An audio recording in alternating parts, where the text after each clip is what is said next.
Hello, this is Survival-gyver, and today we're taking a look at the cold steel click and cut folding knife. Now this is obviously in black, but they have other colors. And I like this one because the blades are decent. A lot of the ones that have replaceable blades on it are more like Xacto knife blades. This is a beefy blade. So it's a pretty thick blade for something that you just change in and out on. It's 1.5 millimeter thick, which is a lot thicker than just about any brand of replaceable blade.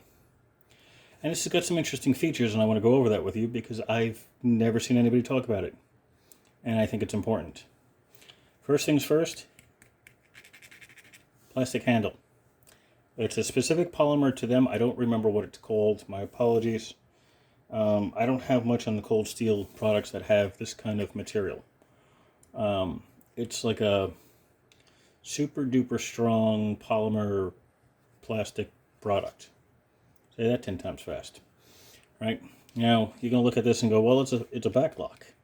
I thought I don't like back locks. I was like, well, I don't like back locks, but this one has got an interesting one. I think it's called a tri-lock, the way the mechanism on the inside is. When you press down on this, you've got a folder, right? But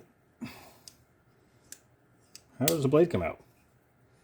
Well, there's a neat trick to this. All right?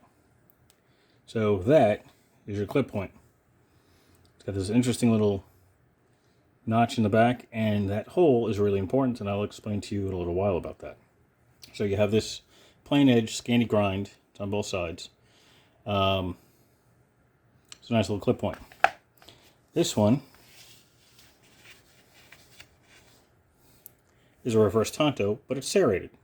Now, I know what you're going to say. I don't like serrated blades. I love serrated blades. You can do a lot with a serrated blade that you cannot do with a plain edge blade, and vice versa. A serrated blade will stay sharper longer, but it is harder to resharpen. So, if you really wanted to, you can sharpen this, like grind out the serrations, and make it into a straight blade, into a straight reverse tanto, like a razor blade. That's 1.5 mil thick. So, how does this work? Well, that was easy. And you know how much I struggle with like Gerbers and such, changing out just a simple razor blade, but that was easy. Let's see that again. Okay, take that out. That's it. You know, I don't get it. How is it that easy? You see me struggling video after video replacing blades on things, especially utility blade knives. And this was real easy. There's a trick to it. And it's not what you think. The instructions, here's the old package from, see, it's kind of mangled. I had to find it. I usually keep the packages until I do the videos and then I toast the packages. So we're going to look at this here. We got weight of 2.3 ounces. Blade length is 2 3/4 inches.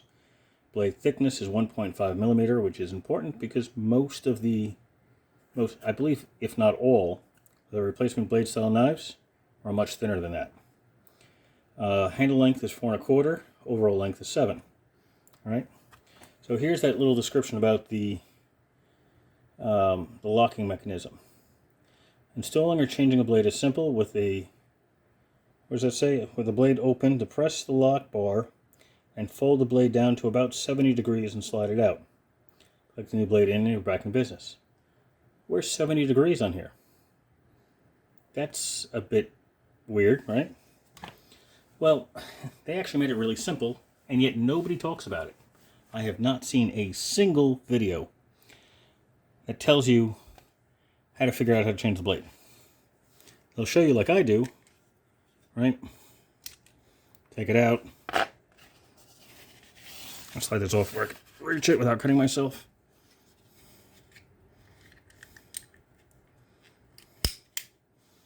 And putting it right back in. So, how does that work? Now, remember I said that hole right there If I can get this to focus, that hole right there is very important. You'll notice it's not drilled, it's pressed in. That's an important little hole. So let me put this on the edge of this, just so it's easy for me to pick up. All right? So what is that hole for? Well, if you look carefully here, there's a hole there in the handle. And if you look carefully, it's partly covered. It's partially covered because the blade is in the way. When I go to close this, it's completely blocked. The light gets through, it's completely blocked, right? Well, let me just get that out of the way so this will focus better. All right? So, what the heck? What does that mean? Blade closed, no light going through. Fully open, partial light going through. If I put it to here, light goes all the way through. That is your 70-degree mark. Hold this down in the back and pull, and it comes out. So, and you also put it back in that way. And there it is again, right back in. Now, I don't know why nobody shows you that. That it actually has a marker to tell you where you can pull the blade out. Now you're saying, well, that's just one blade. What about this serrated blade? Can't be that easy, right? So, fully open. It's blocked. It's partially blocked. I'm going to close it again. Fully blocked. Open it to 70 degrees. What they call 70 degrees. I don't know how accurate that is. But now you can see all the way through. And just pull. Comes right out.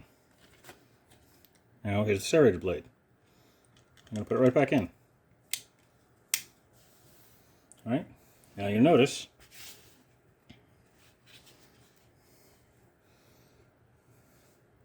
there's that partial blocked section there.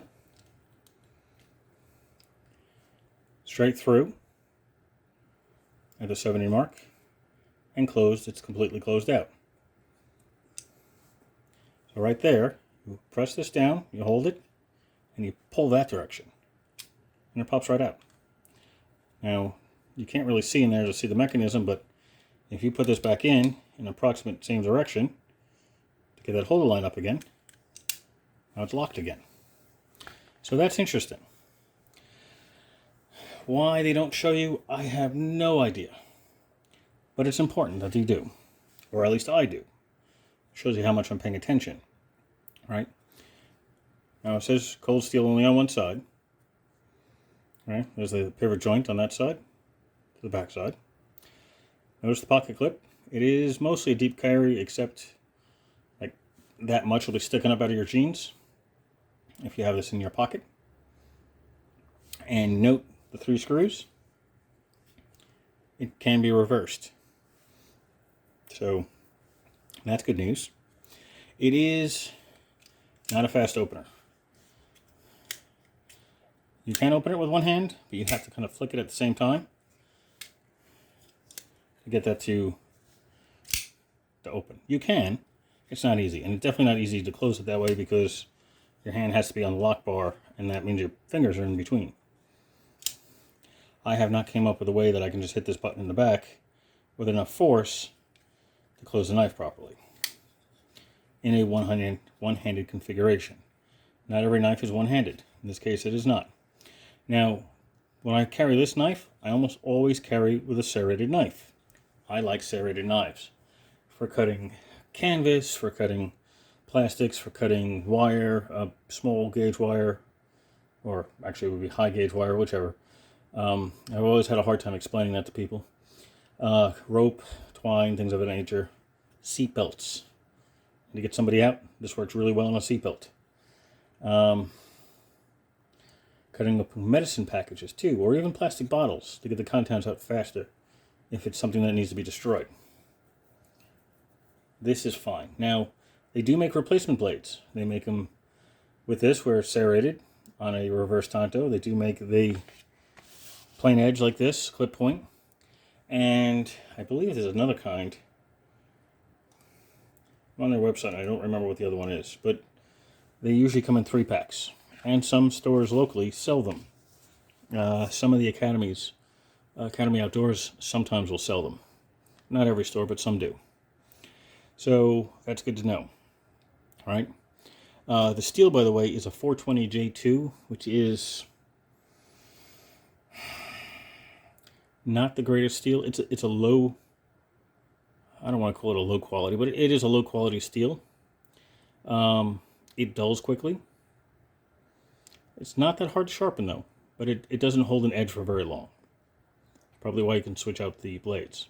But it is unusually thick for one that you can simply just swap out. Would it be nice if they did something better, like maybe like a 440C? Would be awesome. D2 would be awesome.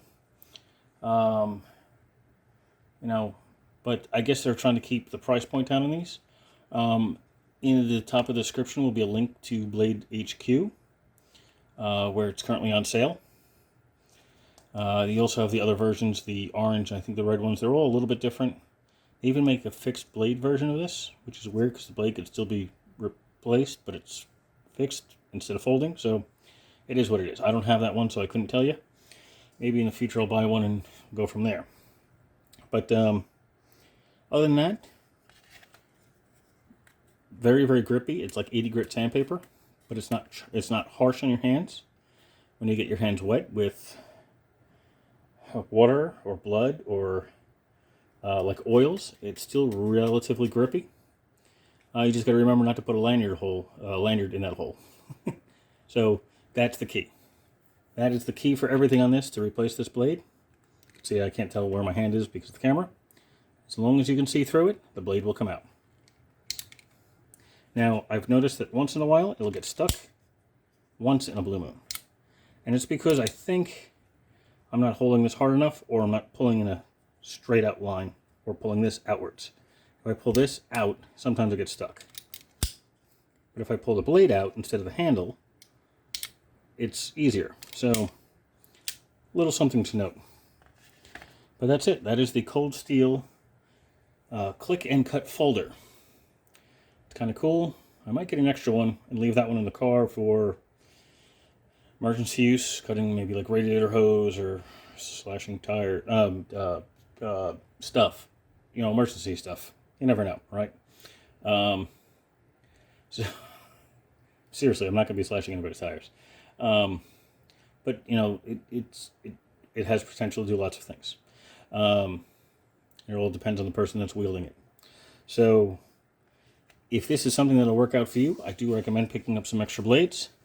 And these you can resharpen them. Again, it is a not so great steel, but it's easy to resharpen.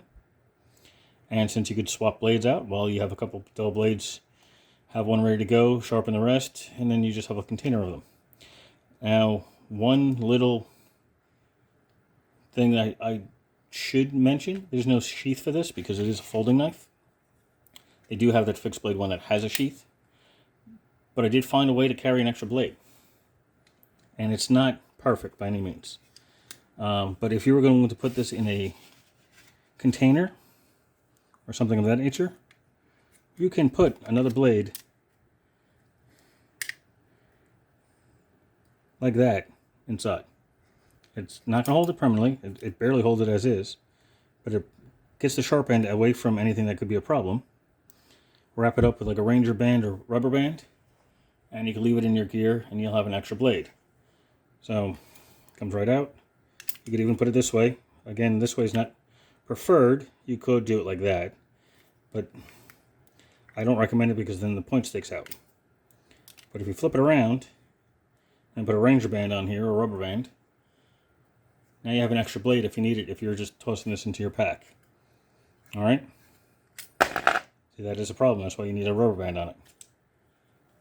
So, there you go. Questions, comments, leave them below and I will answer them as soon as I can. And that's it. Thank you for watching. Like and subscribe if you haven't already, and have a wonderful evening. Thank you for watching. Bye-bye.